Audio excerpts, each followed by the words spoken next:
Hello दोस्तों, आप सभी लोगों का आपका अपना चैनल एमआर बेस्ट एजुकेशन में स्वागत है। आइए, आज का हमारा टॉपिक है संकुलन क्षमता यानी पैकिंग इफ़िशियंसी के बारे में आज हम लोग जानने वाले हैं। इसके पहले वाले वीडियो में हम लोगों ने क्रिस्टलों में सीमित पैकिंग यानी एक बीमीय, द्विबीमीय और इससे संबंधित वर्गाकार और षटकोणीय, षटभुजीय सीमित पैकिंग, इन सब के बारे में हम लोग पढ़ चुके हैं। आज हम शुरू करने जा रहे हैं संकुलन क्षमता यानी पैकिंग इफ़िशियंसी। तो संकुलन क्षमता ये पहला चैप्टर का बहुत ही इम्पोर्टेंट बिंदु है। इसको अच्छे से आप लोग समझेंगे और देखेंगे और साथ में नोट्स भी आप लोग तैयार करते रहेंगे। तो संकुलन क्षमता क्या होता है? तो देखिए, यहाँ लिखा गया है कि किसी क्रिस्टल जालक में, क्रिस्टल जालक के बारे में हम लोग पढ़ चुके हैं कि क्रिस्टल जालक में जो अवयवी कण होते हैं, ये अवयवी कण अणु हो, परमाणु हो या आयन हो, क्रिस्टल जालक के कुछ आयतन का, क्रिस्टल जालक के कुल आयतन का, क्रिस्टल जालक का जो कुल आयतन होता है उस आयतन का जितना भाग घेरते हैं उसे ही हम क्रिस्टल जालक की संकुलन क्षमता कहते हैं। यानी क्रिस्टल जालक का जो जितना आयतन होता है, तो अवयवी कण उस क्रिस्टल जालक के जितने आयतन के भाग को घेरते हैं वहीं उस क्रिस्टल जालक की संकुलन क्षमता कहलाती है। जैसे आप इसको समझ सकते हैं उदाहरण के तौर पर कि जब हम एग्ज़ाम देने जाते हैं तो हमारा मैथ हो या फिजिक्स हो या केमिस्ट्री हो, तो जब 100 नंबर का हम प्रश्न देते हैं तो ये टोटल हमारा नंबर हो गया 100, और उसमें से हम मान लेते हैं कि 100 में से 80 प्रश्न को हल कर चुके हैं, तो हमारा 20 नंबर छूट गया। तो हम बोलेंगे कि हमारा जो संकुलन क्षमता है वो 80 है। यानी 100 में हमने कितना भर दिया, 100 में कितना काम कर लिया, 80। तो ये हमारा 80% जो हुआ संकुलन क्षमताएँ हुआ। ठीक उसी तरह यहाँ क्रिस्टल जालक में जितने भी अवयवी कण होंगे, क्रिस्टल जालक के कुल आयतन का जितना भाग घेरेंगे, जैसे 100 नंबर में किसी का 40 आता है, किसी का 50 आता है, किसी का 60 आता है, किसी का 80 आता है, किसी का 95 आता है, तो आप उसको समझ सकते हैं कि एक तरह से संकुलन क्षमता ही है। तो वही चीज़ यहाँ लिखा गया है कि क्रिस्टल जालक में जो अवयवी कण होंगे, क्रिस्टल जालक के कुल आयतन का जितना भाग घेरेंगे वहीं उस क्रिस्टल जालक का संकुलन क्षमता कहलाएगा। संकुलन क्षमता का यहाँ सूत्र लिखा गया है कि अवयवी कोणों के आयतन बटा में एकक कोष्टिका का आयतन गुणे 100। तो संकुलन क्षमता यानी प्रतिशत में होता है, इसलिए यहाँ 100 से गुणा किया गया है। अभी हम बताएं कि 100 तो टोटल नंबर हमारा 100 हुआ, तो नीचे हम 100 लिखते हैं। 100 में कितना आया, तो 80 आया। तो मान लेते हैं कि ये हमारा टोटल नंबर 100 नंबर का था, एग्जाम 100 नंबर का हो रहा है, 100 नंबर में हमारा 80 आया। तो 100 में हमने कितना लाया, 80। अब संकुलन क्षमता परसेंटेज में होता है, तो यहाँ 100 से हमको गुणा करना पड़ेगा, तो हम बोलेंगे ना, तो हमारा 80%। इसी तरह से यहाँ एकक कोष्टिका के विषय में हम लोग को पढ़ना है। वो कौन से एकक कोष्टिका? तो घनीय एकक कोष्टिका के बारे में है। तो इसीलिए यहाँ आपको दिया है एकक कोष्टिका का आयतन दिया रहेगा। किसका दिया रहेगा? एकक कोष्टिका का आयतन। और एकक कोष्टिका आयतन में जो अवयवी कोण होंगे, जितना उनका आयतन होगा उतने न घेरेंगे, तो इसलिए यहाँ लिखा गया है अवयवी कोणों का आयतन। मन टोटल आपका एकक कोष्टिका है, एकक कोष्टिका यानी घनीय एकक कोष्टिका की बात यहाँ होगी। तो एकक कोष्टिका का आयतन में जितना अवयवी कोण होंगे वो अपना जगह घेरेंगे, गुणे 100 कर देंगे, तो ये उसका हमारा संकुलन क्षमता उस एकक कोष्टिका का प्राप्त हो जाएगा। तो अवयवी कोणों के आयतन को हम लिख सकते हैं अवयवी कोणों की संख्या गुणे कोण का आयतन बटा में एकक कोष्टिका का आयतन। यानी अवयवी कोणों के आयतन को हम लोग प्रसारित किए हैं। अभी आपको ये समझ में आएगा। अवयवी कोण के विषय में हम लोग पढ़ चुके हैं कि एससीसी में अवयवी कोणों की संख्या कितनी होती है, बीसीसी में, एफसीसी में, ईसीसी में, उसी के आधार पर हम इसको निकालेंगे। तो अवयवी कोणों की संख्या, यहाँ अवयवी कोण को हम लोग जेड से सूचित करते हैं, तो अवयवी कोणों को हम जेड से सूचित किए हैं, प्रदर्शित करेंगे। जहाँ जेड लिखा रहेगा समझिएगा अवयवी कोणों की संख्या है। अब यहाँ कोण का आयतन, तो यहाँ कोण को एक गोला माना गया है। कोण को क्या माना गया है? गोला। तो कोण का आयतन का मतलब कि एक गोले का आयतन, गोले का आयतन आप सभी लोग जानते हैं 4/3 पाई आर क्यूब होता है। एकक कोष्टिका क्या है, तो घनीय एकक कोष्टिका है। घनीय घन का आयतन क्या होता है, भुजा क्यू यानी ए क्यू। तो इस तरह से संकुलन क्षमता निकालने का हमारा सूत्र आ गया क्या, कि जेड गुणे 4/3 पाई आर क्यू बटा में ए क्यू गुणे 100। अब यही हमारा असली संकुलन क्षमता का सूत्र हुआ। अब जिस एकक कोष्टिका के बारे में पूछेगा कि आधे इकाई सेल की संकुलन क्षमता ज्ञात करे, फलक केंद्रित इकाई सेल का या बॉडी सेंट्रेड यानी एफसीसी, बीसीसी, एससीसी, कोई भी इकाई सेल का पूछेगा तो इसी सूत्र की सहायता से हम लोग बनाएंगे। ठीक है, इतना समझ में आया होगा। तो चलिए अब हम निकालते हैं संकुलन क्षमता, आधे इकाई सेल की संकुलन क्षमता या एससीसी की संकुलन क्षमता, सिंपल क्यूबिक यूनिट सेल यानी सरल इकाई सेल यानी आधे इकाई सेल की संकुलन क्षमता या एससीसी हम इसको बोलेंगे। एक चीज हमेशा ध्यान देना है, ए और आर में यदि हम संबंध प्राप्त कर लेंगे तो हमारा किसी भी इकाई सेल का संकुलन क्षमता प्राप्त हो जाएगा। तो याद रखना है कि ए और आर इसमें यदि हमको संबंध पता चल जाता है और एक जेड का मान पता चल जाता है तो समझिए कि हम किसी भी इकाई सेल की संकुलन क्षमता ज्ञात कर सकते हैं। तो चलिए पहला हम लोग देखते हैं आधे इकाई सेल की संकुलन क्षमता। तो आधे इकाई सेल को हम लोग संक्षेप में एससीसी कहते हैं, सिंपल क्यूबिक यूनिट सेल, सरल इकाई सेल। तो सरल इकाई सेल किसे कहते हैं, तो जिसमें अवयवी कण केवल कोनों पर उपस्थित हों। तो अवयवी कण केवल कोनों पर उपस्थित हों उसे हम कहते हैं सरल इकाई सेल यानी आधे इकाई सेल। तो इसमें जब हम चलते हैं तो ए और आर में संबंध हमारा क्या होता है, तो ए और आर में हमारा 2r संबंध होता है और इसमें जेड बराबर क्या होता है, तो 1 होता है। किसी भी इकाई सेल में अवयवी कोणों की गणना कैसे किया जाता है इसके लिए हम पहले से ही वीडियो बना चुके हैं। यदि यहाँ आपको कुछ दिक्कत हो रहा है तो पिछले वाले वीडियो को आप जरूर देखें। तो चलिए यहाँ एससीसी के लिए क्या होता है, ए बराबर 2r। कैसे ए बराबर 2r, ये आपका घनीय एकक कोष्टिका है। तो यही आपका भुजा क्या होता है, ये ए होता है, ये सब ए होता है। तो ये हमारा जो भुजा है, तो यहाँ देख रहे हैं ये 2 हिस्सा में यहाँ बटा। वास्तविक स्थिति जब इसका बनाएंगे तो वास्तविक स्थिति में जब हम चलेंगे इसका तो आप देख पाएंगे इस तरह का दिखाई देगा। ये जो देख रहे हैं ना इस तरह से दिखाई देगा। तो ये वाला आर और ये वाला आर, तो ये आर मिलेगा तो हमारा क्या हो जाएगा, 2r हो जाएगा। तो ये वाला आर है और ये वाला आर है, यानी टोटल भुजा ये ए है तो ए बराबर हम बोल सकते हैं 2r।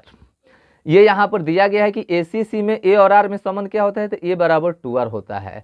यहाँ देख लीजिए बीसीसी में ए और आर में जब संबंध निकालेंगे तो ए बराबर 4r बटा में √3 होता है। और यहाँ एफसीसी में ए और आर में संबंध जब निकालेंगे तो ए बराबर √8 × r होता है। समझ रहे हैं ना। तो इसको तो हम बाद में समझेंगे, अभी इस पर आप लोग ध्यान देंगे। एससीसी में ए और आर में क्या संबंध होता है, तो ए बराबर 2r होता है। अब यहाँ आपको समझना है कि एससीसी में ए बराबर 2r हो गया और जेड का मान क्या होता है, 1 होता है, क्योंकि कोनों पर अवयवी कोणों की हिस्सेदारी 1/8 होता है और 8 गो कोना है तो 8 गो कोना पर निकालेंगे तो 8 × 1/8 बराबर क्या हो जाएगा, 1 हो जाएगा, यानी 8 कट के 1 हो जाएगा। तो ए और आर में हमारा संबंध आ गया ए बराबर 2r और जेड का मान हमारा क्या आ गया, जेड का मान हमारा 1 आ गया। अब आसानी से इस सूत्र की सहायता से हम लोग निकाल सकते हैं। इसलिए हम क्या लिखेंगे कि एससीसी की संकुलन क्षमता। तो संकुलन क्षमता का सूत्र क्या होता है, तो सीधे यही ना सूत्र हमारा था कि जेड गुणे 4/3 पाई आर क्यू बटा में ए क्यू गुणे 100, यही ना होता है संकुलन क्षमता का सूत्र। तो एससीसी की संकुलन क्षमता जब हम ज्ञात करेंगे तो अभी हम यहाँ लिख चुके हैं कि एससीसी में जेड का मान क्या होता है, 1 होता है, यानी इसमें अवयवी कण 1 है तो यानी कम जगह छेकेंगे। तो यहाँ 1 है और ये गोला का आयतन है, तो ये कितना गोला का आयतन 4/3 पाई आर क्यू। यहाँ आर का मान 3.14 रखें या 22/7 भी आप रख सकते हैं। आर का मान, तो आर आपका त्रिज्या है, जस का तस रहने दीजिए। क्यों, क्योंकि ए और आर में हम संबंध यहाँ निकाल चुके हैं। ए और आर में संबंध क्या निकाले हैं, 2r निकाले हैं। तो ए के जगह पर हम क्या लिख सकते हैं, 2r लिख सकते हैं। तो यहाँ हम क्या किए हैं कि ए आर के जगह पर हम क्या लिख सकते, ए की जगह पर क्या लिख सकते हैं, 2r लिख सकते हैं। तो 2r का आपका क्यू हो जाएगा। अब इसी को हल कर दिया गया है। इसको हल करने के बाद ये यहाँ से कटा दिया गया है, इतना तो आप कटा ही सकते हैं। ये कटाने के बाद आपका लास्ट में रिजल्ट कितना आ रहा है, 52.4%, यानी 3.14 लेकर चलते हैं तो 52.4 आ जाता है। यही है आपका संकुलन क्षमता। कहीं कहीं 52% भी लिखा है, तो ये हमारा आ गया ACC की संकुलन क्षमता कितना आ गया, 52%। ठीक है।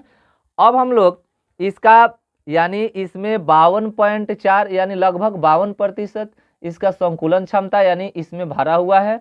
और कितना इसमें खाली है, कभी कभी पूछ देता है कि ACC में रिक्त स्थान कितना होता है, तो ये 100 में से ये इतना घटा देंगे तो हमारा यानी आ जाएगा 48%, यानी 52 के हिसाब से चलेंगे तो हमारा क्या हो जाएगा, 48%।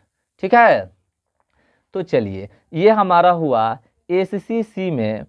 ACC इकाई सेल में यानी ACC में संकुलन क्षमता की गणना।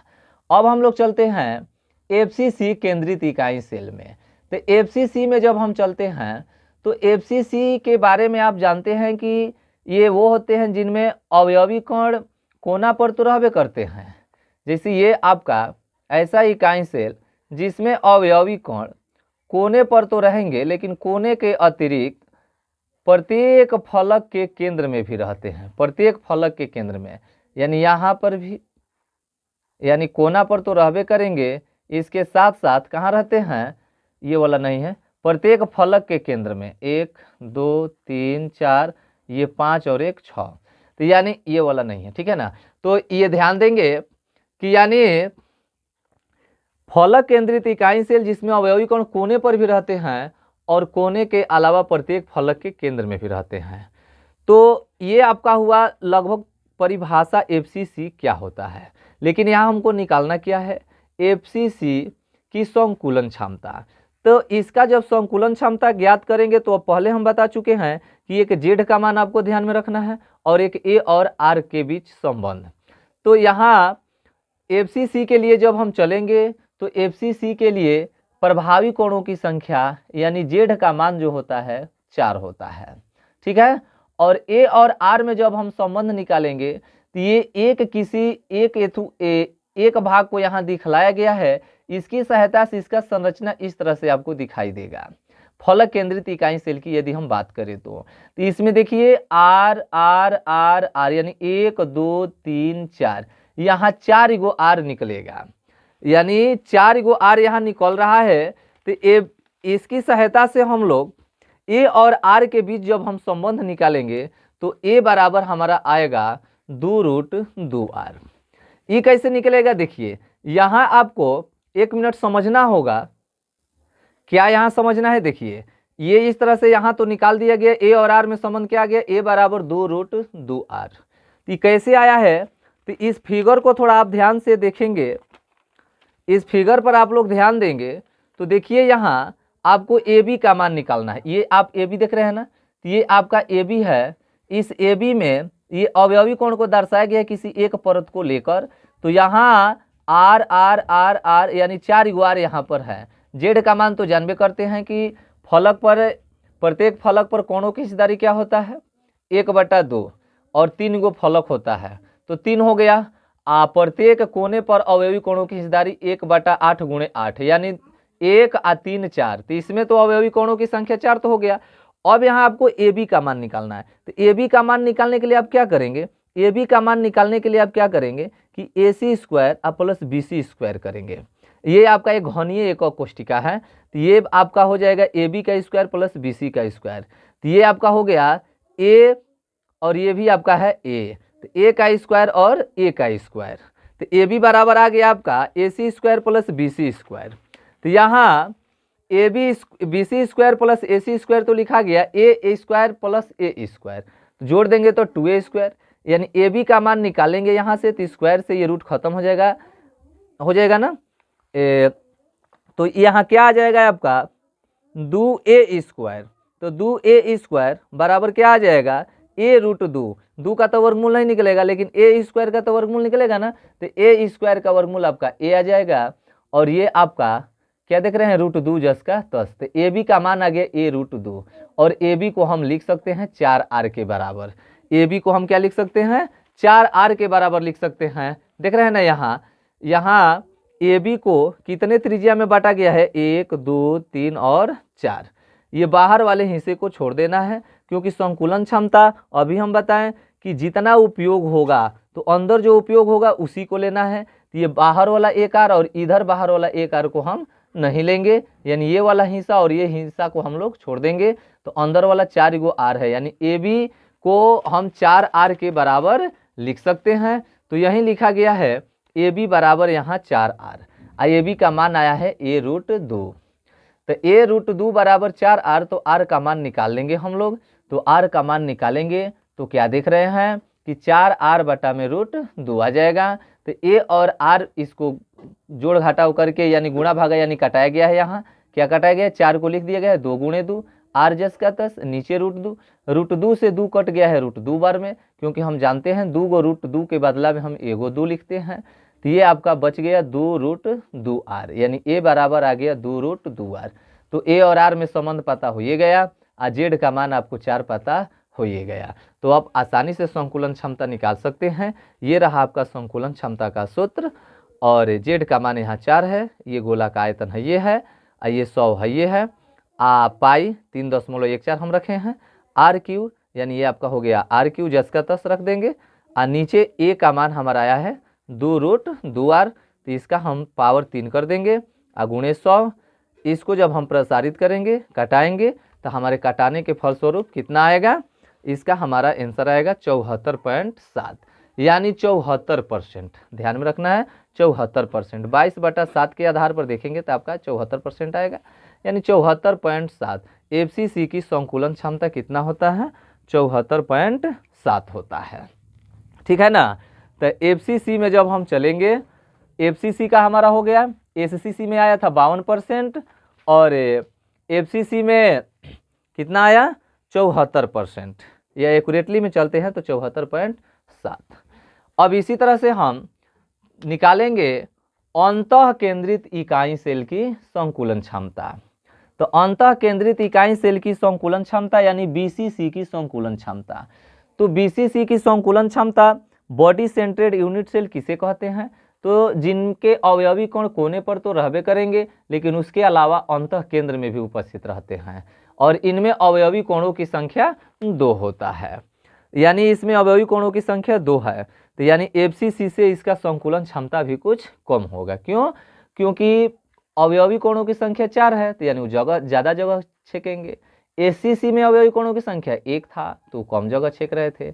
इसमें अवयवी कोणों की संख्या 2 है, तो यानी एसीसी से ज़्यादा होगा और एफसीसी से कम होगा। तो चलिए इसका संकुलन क्षमता हम लोग निकालते हैं। तो देखिए ये संकुलन क्षमता निकालने के लिए आपको ये छोटा सा ये फिगर बनाना पड़ेगा, और इसकी सहायता से देखिए बीसीसी के लिए जेड का मान तो निकल गया। अब ए और आर में संबंध आपको निकालना है। तो ए और आर में संबंध निकालने के लिए क्या किया गया है कि ये घनीय एकक कोष्ठिका को यहाँ से यहाँ मिला दिया गया है और यहाँ से यहाँ मिला दिया गया है। तो यहाँ ए बी सी में जब हम चलते हैं, पहले इसमें ए बी सी छोटा वाले में चलेंगे, तो हम क्या करेंगे कि सबसे पहले इसको हम निकालेंगे। ये वाला जो डॉट डॉट लाइन देख रहे हैं, पहले इसको निकालेंगे। इसको निकालने के लिए देख रहे हैं ना कि ये एक तरह से समकोण त्रिभुज बनेगा। तो A B square plus B C square, कर्ण बराबर क्या होता है, लंब स्क्वायर प्लस आधार स्क्वायर। तो ए सी का तो मान हम निकाल लिए, कितना आया, ये ए स्क्वायर है, ये ए स्क्वायर, तो यानी वर्गमूल 2a स्क्वायर। तो 2a स्क्वायर को निकालेंगे तो a रूट 2 हो गया। ये ए सी वाला तो पता चल गया, क्या पता चल गया कि a रूट 2 हो जाएगा। अब आपको AD का मान निकालना है, तो ये आपको पता हो ही गया है, आपका a है, ये है, तो निकल जाएगा। इसकी सहायता से हम लोग a रूट 2 का स्क्वायर प्लस CD का मान a होगा, घनीय एकक कोष्ठिका है, भुजा है a। अब इसको हम हल करेंगे तो 2a square plus a square, तो क्या हो जाएगा 3a स्क्वायर।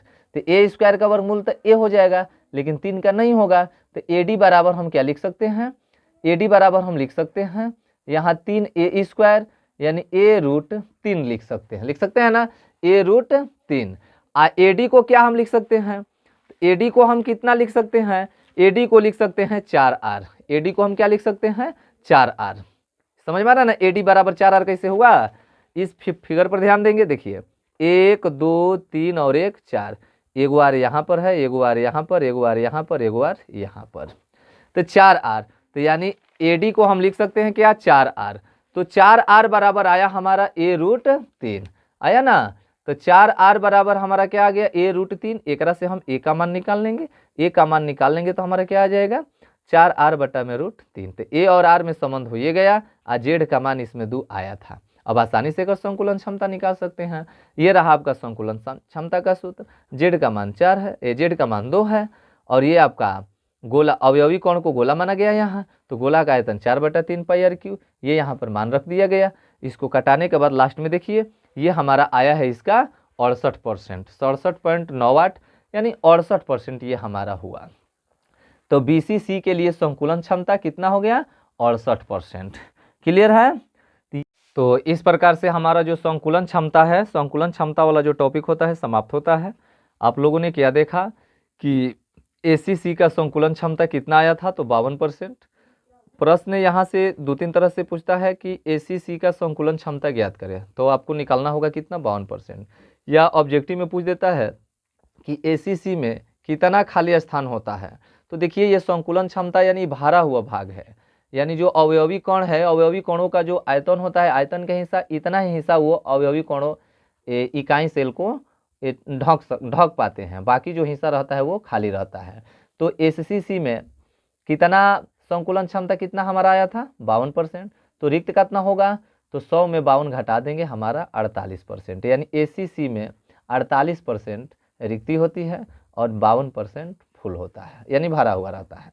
इसी तरह से BCC में, तो BCC का संकुलन क्षमता हमारा आया 68%, यानी 68% ये पूर्ण रूप से भरा रहता है, और कितना खाली रहता है, तो 32% ये खाली रहता है। उसी तरह से FCC का संकुलन क्षमता हमारा कितना आया, तो FCC का हमारा संकुलन क्षमता आया 74%। रिक्ति कितना होता है, तो रिक्ति होता है 100 में 74 घटा देंगे, यानी 26%। ठीक है ना। तो इसका देखिए सबसे कम किसका आया है, सबसे कम आपका आया है ACC का संकुलन क्षमता। क्यों, क्योंकि इसमें अवयवी कोणों की संख्या केवल 1 होता है, तो जिसमें अवयवी कोण 1 होगा तो कम जगह न छेकेगा, तो इसलिए इसका संकुलन क्षमता सबसे कम आया है। BCC का संकुलन क्षमता ACC से ज़्यादा, क्योंकि इसमें अवयवी कोणों की संख्या 2 होता है, तो 2 होता है तो इससे ज़्यादा जगह छेकेगा। FCC का संकुलन क्षमता देखिए, FCC का संकुलन क्षमता सबसे ज़्यादा है, क्योंकि इसमें अवयवी कोणों की संख्या कितना होता है, 4 होता है, तो ये 4 है तो ज़्यादा जगह छेकेंगे, जाहिर सी बात है। और तो ये ज़्यादा जगह छेकेगा तो इसमें कम रिक्ति होता है, इसमें थोड़ा ज़्यादा रिक्ति होता है, इसमें सबसे ज़्यादा रिक्ति पाया जाता है। ठीक है। तो अब हम अगले दिन मिलते हैं हम लोग ठोस पदार्थों में अपूर्णता, यानी ठोस पदार्थ में दोष क्या क्या होते हैं, इससे संबंधित हम लोग देखेंगे। ये आज का सेशन आपको कैसा लगा, यदि अच्छा लगा तो लाइक शेयर और सब्सक्राइब करना ना भूलें। ठीक है, धन्यवाद।